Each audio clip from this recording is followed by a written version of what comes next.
Graça e paz, bem-vindo ao AME, que se inicia agora. AME é uma visão, onde o Espírito Santo usa as nossas vidas para alimentar, mobilizar e edificar a casa do Senhor. Que nesse tempo que nós vamos estar juntos, Deus possa falar profundamente ao seu coração e trazer vida ao seu coração pela revelação da sua palavra. Que Deus nos abençoe.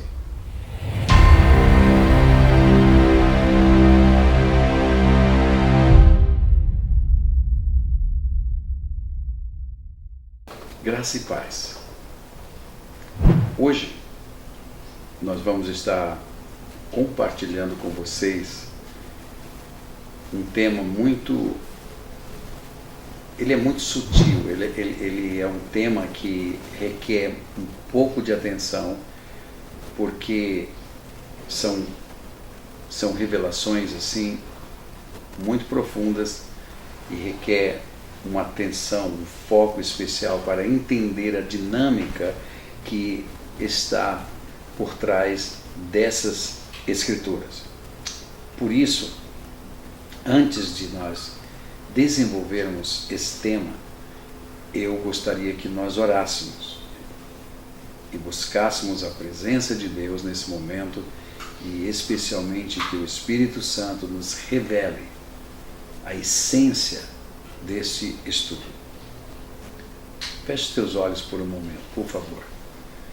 Pai querido, nós nos colocamos diante da tua presença santa e diante do teu altar. E fazemos isso, Pai, porque nós entendemos que toda a edificação, ela procede de Ti. E a revelação, Pai, das Escrituras, ela é toda revelada pelo poder do Espírito Santo em nossas mentes.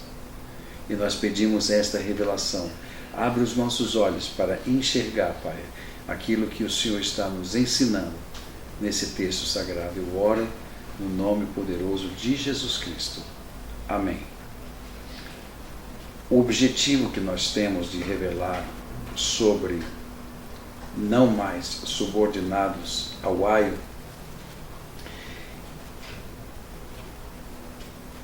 ele é muito importante, porque nós precisamos entender o que acontece com as pessoas na igreja. E antes de eu lhes colocar o objetivo que nós temos para trazer esse ensino agora, eu quero colocar uma situação para que nós possamos abrir um pouco mais os nossos horizontes e entender algumas verdades que muitas vezes são descartadas. Nós não pensamos naquilo. E depois, então, ficam dúvidas, ficam acusações, ficam julgamentos. E o propósito deste nosso tempo juntos aqui e estudando as Escrituras é para entender o processo divino revelado aqui. Então veja, a pessoa é crente, ela pode ser até um líder de expressão, e você conhece a pessoa quando você está ouvindo ela ensinar, você está ouvindo a pessoa falando, ela é um modelo de vida. De repente você vai e encontra alguma situação que a pessoa errou, quer dizer, ela peca. E então isso se torna uma coisa muito grave, porque a expectativa que você tem deste líder ou desta pessoa é muito alta. Então, como que uma pessoa que muitas vezes ensinou alguma coisa, ela mesma pratica aquilo que ela ensina? Então isso é visto como hipocrisia, é visto como algo inaceitável. E eu não estou dizendo que isso não é ruim, eu não estou falando que isso não tem problema, mas nós precisamos discernir uma coisa.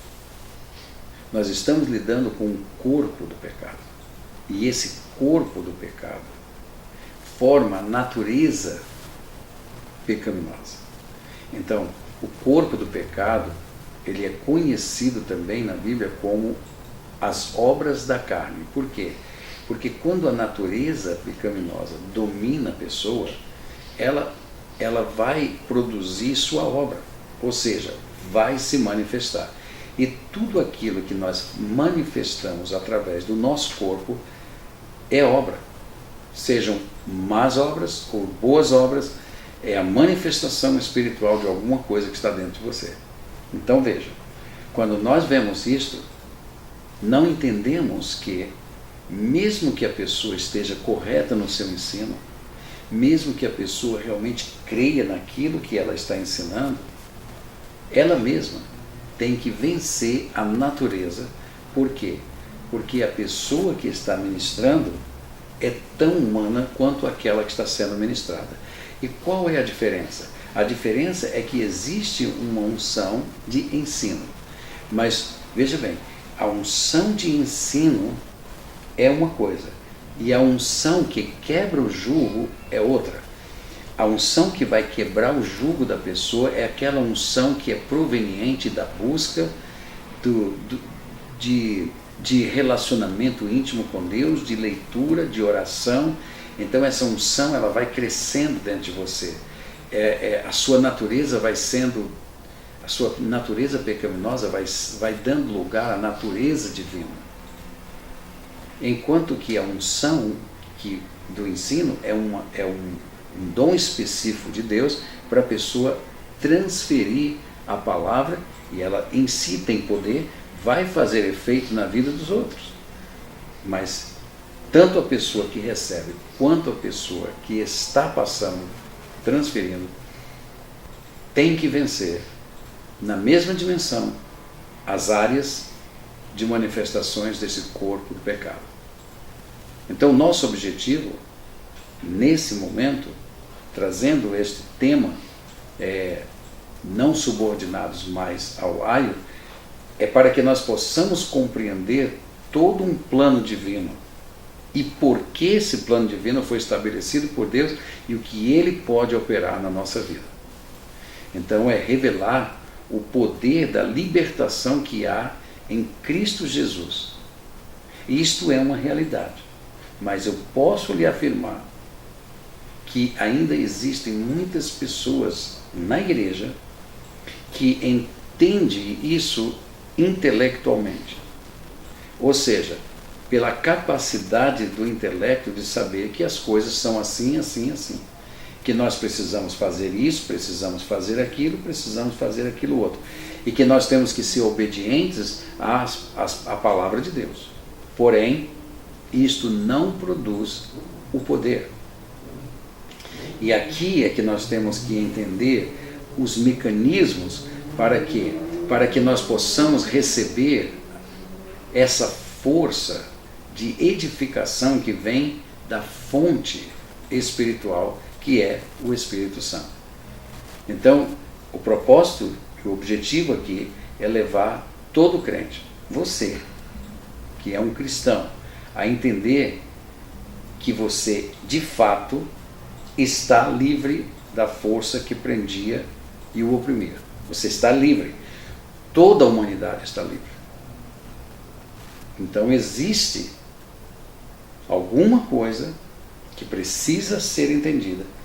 Ou seja, existe uma unção que precisa entrar em operação para quebrar o jugo disso.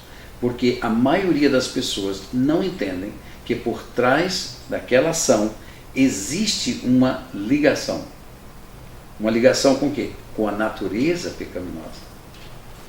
Então essa natureza, ela expressa epitomia, ou seja, um desejo incontrolável de se realizar, fazer alguma coisa ilícita aos olhos de Deus. Então, a força que está operando aí é o pecado. E aí dizemos, naturalmente, nós pecamos. Então, essa consciência de que todo mundo peca, ela é muito viva. Mas a sabedoria e o entendimento que podemos estar livres desta força é o que não existe em todas as pessoas, porque embora elas sejam cientes de que são salvas, de que receberam o Espírito Santo, elas são ignorantes das forças que operam contrária a eles, a isto. Então,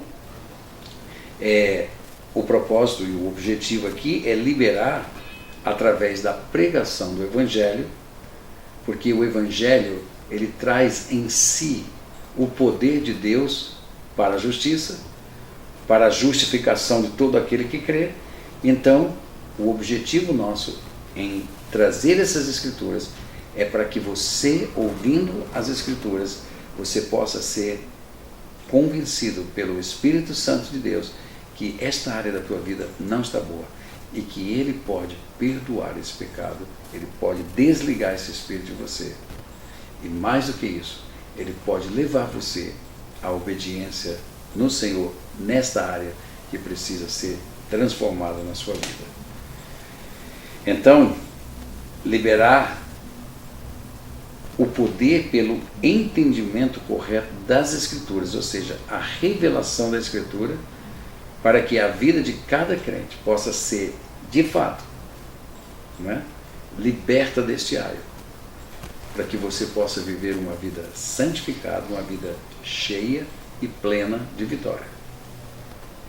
Todos nós estamos sujeitos a essa natureza. E enquanto essa natureza não morrer, ou seja, enquanto você não mata essa natureza, é possível que ela se manifeste em algum momento da sua vida. Por quê? Porque ela está lá.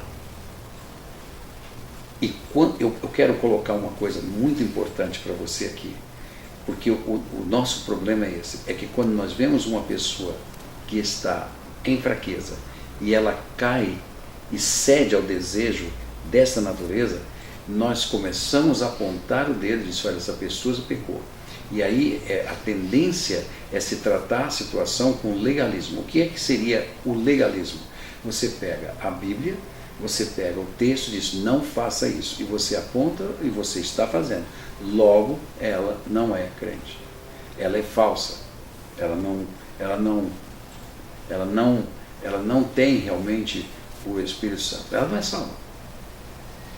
Porém, hoje não é o nosso propósito, mas se você for e estudar a palavra de Deus, e nós vamos falar sobre isso um pouquinho mais na frente, enquanto o herdeiro é menor, ele está sujeito aos mesmos rudimentos do mundo, como um escravo que está lá. Por quê? Porque a porção de unção que é liberada na vida dele não está ainda plena. Então, este corpo de morte não foi vencido, a natureza pecaminosa está ali, a pessoa ama Deus, ela quer fazer as coisas certinhas, mas sucumbe. Por quê? Porque aquilo que está nela ainda está vivo. Então, ao invés de nós julgarmos, nós deveríamos entender: o mais forte ajude e suporte o mais fraco. Essa é a visão que nós queremos transferir, porque se nós agirmos em amor, nós de fato vamos ver a igreja edificada e nós vamos ver pessoas libertas. Por quê? Porque nós estamos indo na essência do problema. O texto base que nós temos é Gálatas capítulo 3, versículo 25. E a palavra de Deus diz o seguinte, nesse texto aqui.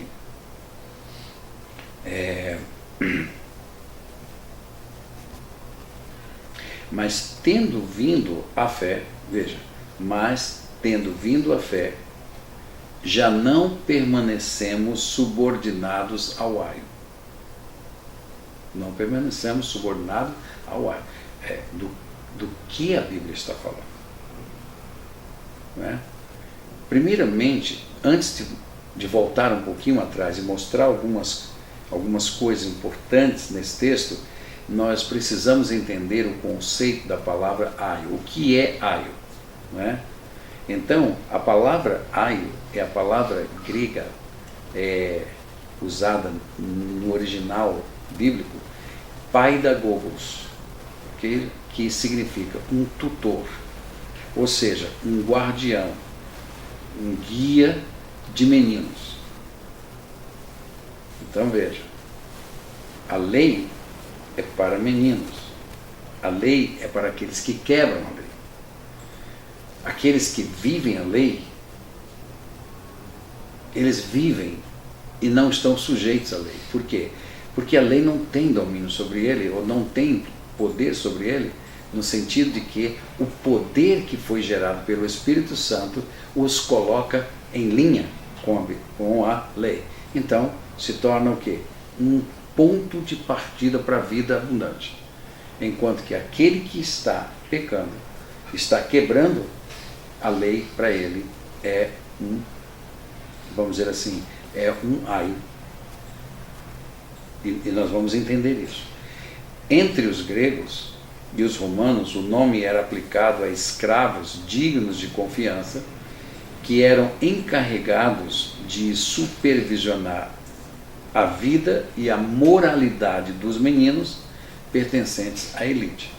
Então, aos meninos não era nem mesmo permitido sair de casa sem a companhia deste indivíduo, desse tutor, até que eles alcançassem a maioridade. Veja que é um tempo. Então você está sendo o quê? Você está sendo dirigido por alguma coisa. Você está sendo controlado por alguma coisa. O aio te prende numa esfera, numa dimensão. E é isso que nós vamos ver. Então, o conceito é sobre estar sob a tutela. Quer dizer, você tem esse direito aqui, mas enquanto isso aqui estiver acontecendo, você não vai usufruir disso aqui, mesmo que você seja herdeiro de tudo isso. Você fica preso a um aio. Então, aquilo te mantém aonde você está. Você não vai sair. Vai até ali. E aí nós temos que olhar que durante o tempo em que o povo viveu lá atrás, né, a humanidade, antes da cruz, estavam debaixo do que a Bíblia chama de maldição da lei. Então, o que é essa maldição da lei? Então a Bíblia diz assim, no capítulo 3 de Gálatas, versículo 6, ele diz assim,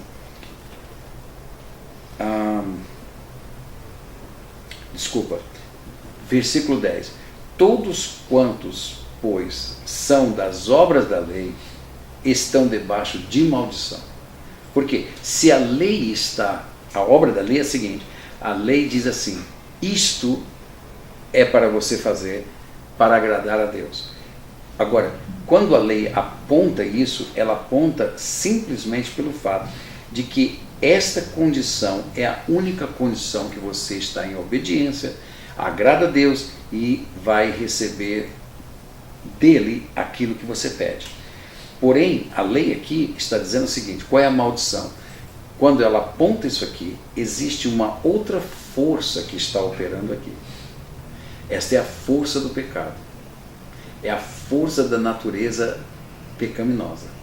Então, o que acontece? Quando a lei aponta isso, então aquilo se torna maldição, porque a manifestação é do pecado. Então, veja, quando a lei aponta para uma pessoa, em qualquer mandamento dela, o que está na pessoa se manifesta. Então, veja, se a pessoa está dominada por esse espírito, maldição vai se manifestar. Porque está descrito assim, olha, maldito todo aquele que não permanece em todas as coisas escritas no livro da lei para praticá-las. Então, é maldito. É maldição. Por isso que nós fomos libertos da maldição. Por quê? Porque o Espírito Santo, ele nos dá vida para cumprirmos a lei. E isto é o que significa estar livre do aio. Então veja, todos nós somos pecadores. Todos nós nos desviamos dos caminhos de Deus como ovelhas sem pastor. Todos nós carecemos da glória de Deus, porque ela foi embora de nós. E agora, então, dentro de nós reina a morte, reina o pecado Os nossos membros estão vendidos a isso e as nossas manifestações e obras são de natureza carnal. E até a cruz de Jesus Cristo, isso aconteceu. Nós estávamos vendidos debaixo dessa maldição. E é evidente que pela lei ninguém é justificado diante de Deus. Justificado é ser colocado num estado de agrado a Deus, de pleno agrado do Senhor. Então, nós vemos que a lei, ela se torna então um aio. Ela diz assim, você não vai sair dessa posição até que Cristo venha e Cristo seja vivo dentro de você, para que a tua justificação não aconteça por obra da lei, mas aconteça pelo poder do Espírito Santo em você, conformando você com a lei. Então agora o aio foi quebrado. Você não está mais subordinado a isso. Por quê? Porque todo aquele que nasce de novo e recebe o Espírito Santo de Deus, recebe fé para viver em plena consonância com a lei, com os mandamentos de Deus. E aqueles que estão em consonância com os mandamentos de Deus, a palavra de Deus diz, é o que ama a Deus e que reverencia a Deus. Eu espero em Deus que você tenha entendido esse conceito. Então, todos quantos fostes batizados em Cristo Jesus, veja, você foi batizado em Cristo Jesus. E agora você se revestiu, ou seja, enduou, quer dizer, no sentido de você entrar, como se você estivesse entrando dentro de uma veste. Então, você mergulhou no Espírito. Quer dizer, você agora possui o Espírito Santo, ele é tua vestimenta, e você entrou ali dentro. E agora você está, o quê? Sendo restaurado. Então aquele aio que estava aqui atrás não tem mais efeito para você, porque agora foi quebrado, porque você invocou o nome do Senhor, e o nome do Senhor trouxe para dentro de você o Espírito Santo, que agora está dando vida a você, não para fazer práticas de pecado, mas para você fazer obras de justiça e boas obras. Se somos de Cristo, também somos descendentes de Abraão e herdeiros do Espírito Santo, segundo a promessa. Não mais aio, não mais maldição, porque Cristo se tornou maldição em nosso lugar, quando ele foi pendurado naquele madeiro e verteu o seu sangue, para que eu e você pudéssemos ter o direito da herança. E herança essa, o Espírito Santo. Que Deus nos abençoe, que Deus nos guarde, e que você possa meditar bastante no que eu estou dizendo, porque, como eu disse no começo deste momento, muitas coisas podem estar prendendo você ainda, e você não tem ideia de que isto está ali para que Jesus Cristo venha quebrar, venha romper. E esse desligamento dessa força, porque o aio já não tem mais poder sobre você, você está livre dele, agora você invoca o nome do Senhor, você será salvo. Então, quando entrar em efeito essa unção divina, essa unção que quebra o jugo, ou seja, quebra a ligação, você vai ver, você vai poder viver uma vida plena, uma vida de agrado a Deus e uma vida frutífera para Deus. E assim cumpre-se o que a palavra de Deus diz, para que vocês deem muito fruto e o vosso fruto permaneça, para que tudo aquilo que você pedir ao Pai, Ele vos conceda. Que Deus nos abençoe. Amém.